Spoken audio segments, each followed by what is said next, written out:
Hello friends, આજે આપણે બનાવીશું મસાલા ઢોસા। તેના માટે એક કઢાઈમાં થોડું તેલ, અડદની દાળ, રાઈ, હિંગ, લાંબી કાપેલી ડુંગળી ઉમેરીશું। હવે તેને હલાવી લઈશું। હવે તેમાં મરચાં, ટમેટાં અને મીઠું નાખીશું અને હલાવી લઈશું। ઉપરથી લીલું લસણ, હળદર, લાલ મરચું પાવડર, ધાણા જીરું નાખી અને બરાબર મિક્સ કરી લઈશું। અને હવે તેમાં બાફેલા બટેકા ઉમેરીશું અને ધાણા ભાજી નાખીશું અને હલાવી લઈશું। હવે ઢોસાની લોઢી લેશું।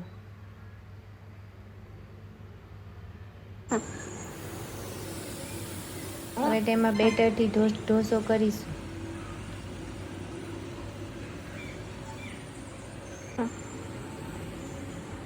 ઉપરથી થોડા ધાણા અને મસાલો પાથરીશું। આવી નવી રસોઈ શીખવા માટે અમારી ચેનલને લાઈક, સબસ્ક્રાઈબ અને શેર કરો।